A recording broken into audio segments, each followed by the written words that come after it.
हर बार बस जब भी इलेक्शन होते हैं तो फिर बड़े बड़े झांसे ही दिए जाते हैं कि सड़कें बन जाएंगी, एजुकेशन के लिए अच्छा प्रोसेस तैयार किया जाएगा, लेकिन कुछ नहीं होता। क्योंकि जनता सिर्फ इसीलिए होती है जब इलेक्शन आए तो आप सब उनके साथ हैं, लेकिन जब इलेक्शन खत्म है तो कोई कहीं कुछ नहीं मिलता। मुश्किल है क्योंकि नहीं होता यहाँ पर। जो एससी वालों को तो बिल्कुल भी चांस मिलता ही नहीं है। प्रॉब्लम वही है कि जनरल के लिए तो वैकेंसी अगर 70 है और एससी के लिए उसमें सिर्फ 5 पोस्ट हो गई।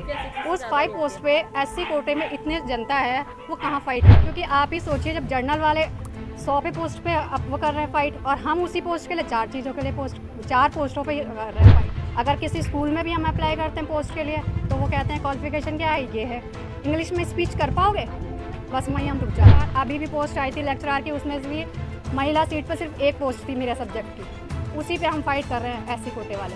और जनरल के लिए वही पोस्ट है 5-5, 6-6, 10-10, 15। पानी और बिजली की, बिजली आती है बहुत कम आती है, बिजली का बिल इतना आता है बस पूछो मत। पानी आता है सिर्फ 2 घंटे, उसका भी इतना बड़ा बिल बना के पेपर देने जाते हैं। जब पूरा पेपर सही करेंगे, क्या एक ही नंबर रहना चाहिए कम? ये बताओ आप, एक ही नंबर से कम रहेंगे इसका मतलब हमारा बच्चा निकल रहा है, वो जान के 1 नंबर कम करते हैं। कहाँ रहती हैं? 114 और डालन वाला। कौन आपका सभासद क्या है, क्या नाम क्या है? यहाँ पार्षद जी, पार्षद जी तो फिलहाल अभी तो जीवन सिंह जी थे, लेकिन उनकी डेथ हो चुकी है, तो अब जो नेक्स्ट चुनाव आएंगे तभी कोई पार्षद बनेगा यहाँ। विधायक कौन है यहाँ? विधायक खजान सिंह। किस पार्टी से हैं भाजपा। आप के मोहल्ले में, आपके समाज में यहाँ के लोगों की क्या मूलभूत समस्या है? लोग किस परेशानी से जूझ रहे हैं?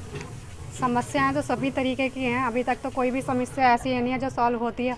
हर बार बस जब भी इलेक्शन होते हैं तो फिर बड़े बड़े झांसे ही दिए जाते हैं कि सड़कें बन जाएंगी, एजुकेशन के लिए अच्छा प्रोसेस तैयार किया जाएगा, लेकिन कुछ नहीं होता है। हमेशा सिर्फ झूठे वादे ही दिए जाते हैं हर सरकार से, चाहे कोई सी भी सरकार क्यों ना बने। क्योंकि जनता सिर्फ इसीलिए होती है जब इलेक्शन आए तो आप सब उनके साथ हैं, लेकिन जब इलेक्शन ख़त्म है तो कोई कहीं कुछ नहीं मिलता है। आप कितने ही चक्कर काट लेंगे, किसी विधायक के पास जाइए, किसी पार्षद के पास जाइए, आप जिसके भी पास जाएंगे अपना कोई भी प्रॉब्लम लेके, तो आपको कभी नहीं मिलेगा। आज आना कल आना, आज आना कल आना, तो अपनी प्रॉब्लम कभी किसी के आगे रख ही नहीं पाते हैं। मेन प्रॉब्लम ये है। आपने अपनी डिग्री बताई कि आपने बीएड किया हुआ। हाँ जी सर। तो क्या वैकेंसी नहीं आई क्या नौकरी की? वैकेंसियाँ बहुत आती हैं, लेकिन प्रॉब्लम वही है कि जनरल के लिए तो वैकेंसी अगर 70 है और एससी के लिए उसमें सिर्फ 5 पोस्ट हो गई। उस 5 पोस्ट पे एससी कोटे में इतने जनता है, वो कहाँ फाइट करेगी? अच्छा, आप ये बताइए।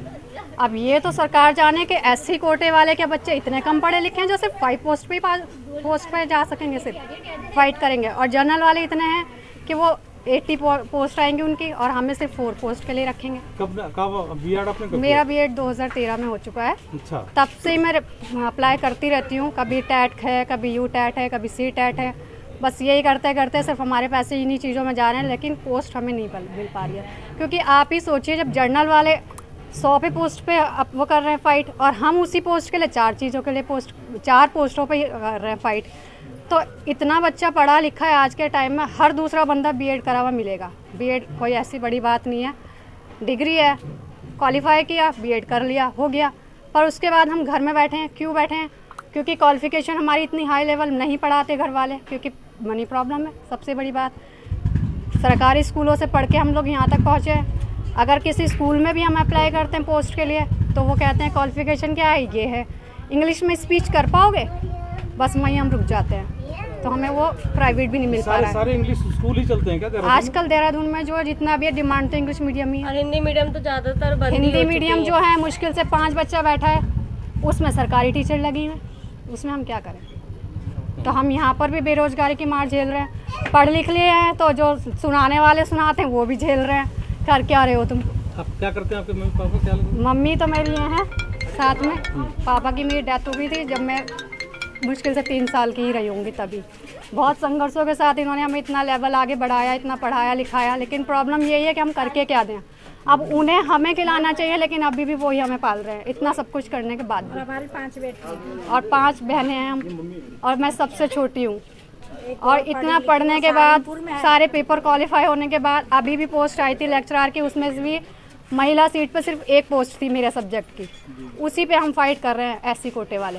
और जनरल के लिए वही पोस्ट है 5-5, 6-6, 10-10, 15-15, तो वहाँ पे भी तो हमारे साथ समाज के विधायक यहाँ हैं, होते रहते हैं, चाहे वो कांग्रेस से रहे चाहे बीजेपी की, तो वो लोग सुनते नहीं क्या समस्या आप लोगों की? सर वही बात आ गई ना, जब इलेक्शन होते हैं तो सब साथ खड़े हैं, जैसे ही इलेक्शन खत्म हुए हैं तो आप चक्कर काटते हो, आपको कोई नहीं मिलेगा। कितनी आबादी होगी आपके यहाँ पर, कितने लोगों की? यहाँ तो काफ़ी लोग हैं, कम से कम भी नहीं, पूरा एरिया वाइज बताना है। हमारा एरिया, जो आपका एरिया है, आपका हमारा वार्ड। जो एरिया वार्ड है, मतलब इतना ही जो डीएल 114 डाना वाला कारणपुर का पड़ता है, कम से कम भी नहीं यहाँ पर 1000 1500 के तो करीब तो होंगे। उसमें कोई गवर्नमेंट एम्प्लॉय है, नौकरी है? गवर्नमेंट एम्प्लॉय सारे वही हैं नगर निगम में, वो तो संविदा वाले हो गए। संविदा वाले हैं। सरकारी बाकी कोई सरकारी जो है वो अपने सरकार में है, वो तो पूरा नहीं है काफी, वाली है ज़्यादा, और किसी और अच्छी पोस्ट पे कोई नहीं है। कोई ऐसा नहीं है कि मतलब। आपका क्या नाम है? मेरा नाम पायल है। आपने क्या पढ़ा लिखा है? मैंने एमए क्वालिफाई किया है। किस सब्जेक्ट से? हिंदी से।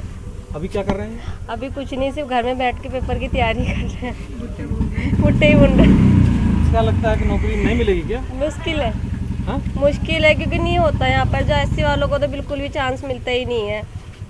अभी पेपर इतने भर रखे हैं, फॉर्म आते हैं, उनके पेपर डिले हो जाते हैं, वो होते ही नहीं, इतना मनी उसी में वेस्ट जाता है सारा। और क्या पारिवारिक समस्या रहती है आप लोगों को? पारिवारिक समस्या यही है कि सरकारी नौकरी की, और तो कुछ नहीं है। यहाँ पर और सुविधाओं हाँ, पानी और बिजली की, बिजली आती है बहुत कम आती है, बिजली का बिल इतना आता है बस पूछो मत। पानी आता है सिर्फ 2 घंटे, उसका भी इतना बड़ा बिल बना के दे देते। जैसे कितना बिल आ जाता होगा? एक घर का हमारा, इनका मेरी ताई का आता है, इनका 3000 से ऊपर का ही जाता है 1 महीने का। क्या यूज करते हो? फ्रिज, टीवी और जो नॉर्मल लाइट है, बस वही। नॉर्मल लाइटें ही जलती हैं, फिर और एक बात ये भी है, या वॉशिंग मशीन बस। हमारे बच्चे पेपर देने जाते हैं, जब पूरा पेपर सही करेंगे, क्या एक ही नंबर रहना चाहिए कम? ये बताओ आप। एक ही नंबर से कम रहेंगे, इसका मतलब हमारा बच्चा निकल रहा है, वो जान के 1 नंबर कम करते हैं, है ना? तो जब पूरा पेपर सही देंगे, तो आपका सपोर्ट नहीं करता। पूरा पेपर अच्छा होएगा, कॉलेज हो कहीं भी जाएंगे नौकरी के लिए, तो वहाँ 1 या 2 ही नंबर से कम रहेगा। माता जी, कोविड में इतने दिन लॉकडाउन रहा, आप लोगों को क्या सुविधा मिला? कुछ सुविधा नहीं मिली है यहाँ पर, कुछ सुविधा नहीं दिया है। सिर्फ एक वैक्सीन फ्री मिली है, उसके अलावा कुछ सुविधा नहीं दिया कोरोना में।